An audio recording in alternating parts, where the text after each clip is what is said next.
Hi friends, Alfas കിച്ചണിലോട്ടേക്ക് എല്ലാവർക്കും സ്വാഗതം. ഇന്നത്തെ വിഭവം വൈറലായിട്ടുള്ള ഒരു റെസിപ്പിയാണ്. ചക്കൂനി റെസിപ്പിയാണ് ഞാൻ ഇന്ന് കാണിക്കാൻ പോകുന്നത്. പേര് കേട്ടിട്ട് ആരും പേടിക്കൊന്നും വേണ്ട, വളരെ സിമ്പിളാണ് ഇത് തയ്യാറാക്കി എടുക്കാൻ വേണ്ടിയിട്ട്. അപ്പോൾ നമുക്ക് ഇതെങ്ങനെയാണ് തയ്യാറാക്കുന്നതെന്ന് നോക്കാം. ചക്കൂനി റെഡിയാക്കാൻ വേണ്ടിയിട്ട് ഞാൻ ഇവിടെ എടുത്തിരിക്കുന്നത് ഒരു പാക്കറ്റ് തൈരാണ്. ഞാൻ മിൽക്കി മിസ്റ്റിൻ്റെ തൈരാണ് യൂസ് ചെയ്തിട്ടുള്ളത്. 250 ml ഒരു കവർ വരുന്നുണ്ടല്ലോ, അതാണ് ഞാൻ യൂസ് ചെയ്തിട്ടുള്ളത്. അത് ഞാനൊരു ബൗളിലോട്ടേക്ക് ഒഴിച്ചു കൊടുത്തിട്ടുണ്ട്. നമുക്ക് നന്നായിട്ടൊന്ന് ബീറ്റ് ചെയ്തെടുക്കണം. നന്നായി കട്ടയൊക്കെ മാറ്റി എടുത്തിട്ടുണ്ട്. ഇനി ഇതിലോട്ടേക്ക് ആവശ്യത്തിനുള്ള ഉപ്പ് നമുക്ക് ചേർത്ത് കൊടുക്കാം.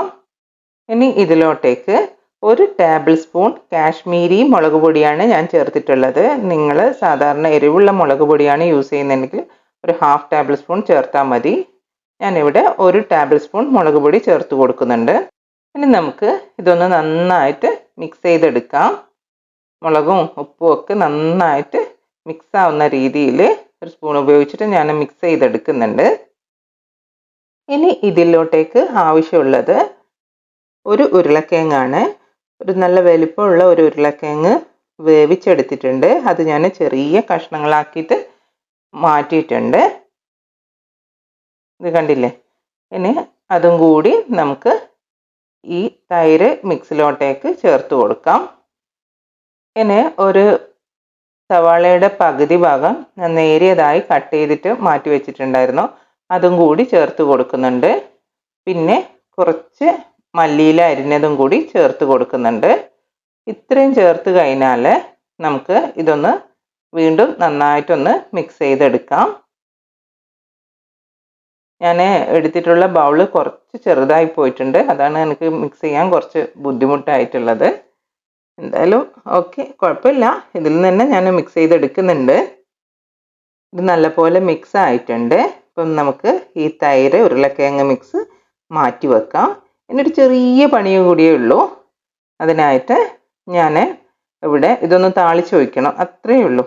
അതിനായിട്ട് ഞാനിവിടെ ഒരു ചീനച്ചട്ടി വെച്ചിട്ട് ചൂടാക്കുന്നുണ്ട്.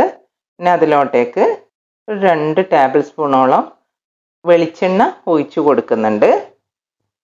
ഇനി ഇതിലോട്ടേക്ക് 1 ടേബിൾ സ്പൂണ് കസൂരി മേത്തി ചേർത്ത് കൊടുക്കുന്നുണ്ട്. തീ ഇപ്പം കുറച്ചിട്ടാണ് വെച്ചിരിക്കുന്നത്. എന്നിട്ട് ഒന്ന് മിക്സ് ചെയ്തതിന് ശേഷം ഇതിലോട്ടേക്ക് ഒരു 1/4 ടീസ്പൂണ് മുളക് പൊടിയും അതുപോലെ 1 ടീസ്പൂണ് മഞ്ഞൾപ്പൊടിയും കൂടി ചേർത്ത് കൊടുക്കുന്നുണ്ട്.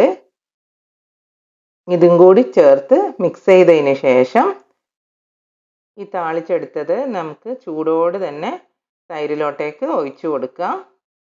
തൈരിലോട്ടേക്ക് ഒഴിച്ചിട്ട് നമുക്ക് നന്നായിട്ട് ഒന്ന് മിക്സ് ചെയ്തെടുക്കണം.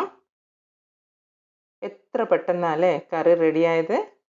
നമുക്ക് ഒരുപാട് ജോലി തിരക്കുള്ള ദിവസങ്ങളിലും അതുപോലെ മടിച്ചിരിക്കുന്ന ദിവസങ്ങളിലൊക്കെ പെട്ടെന്നൊരു കറിയായിട്ട് നമുക്കിത് യൂസ് ചെയ്യാം.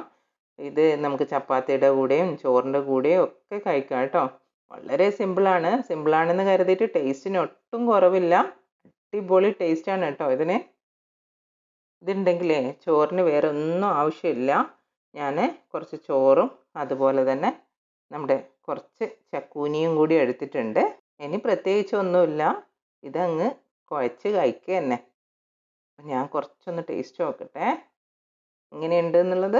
ഇങ്ങനെ കുറച്ച് ചക്കൂനി എടുക്കുക, എന്നിട്ട് ചോറിൽ ഇങ്ങനെ കുഴച്ച് ഉരുളക്കിഴങ്ങിൻ്റെ പീസും കൂടി അതിലോട്ടേക്ക് വെച്ചിട്ട് ഇത് ഇങ്ങനെ കഴിക്കുമ്പോഴുണ്ടല്ലോ, എൻ്റെ സാറേ ചുറ്റിലുള്ളതൊന്നും കാണാൻ പറ്റൂല. ഓക്കെ, അപ്പോൾ എല്ലാവരും വീട്ടിൽ ഇത് തയ്യാറാക്കി നോക്കുക, എന്നിട്ട് ഫീഡ്ബാക്ക് പറയാം. ഓക്കെ ഫ്രണ്ട്സ്, വീണ്ടും ഒരു വീഡിയോ ആയിട്ട് കാണാം.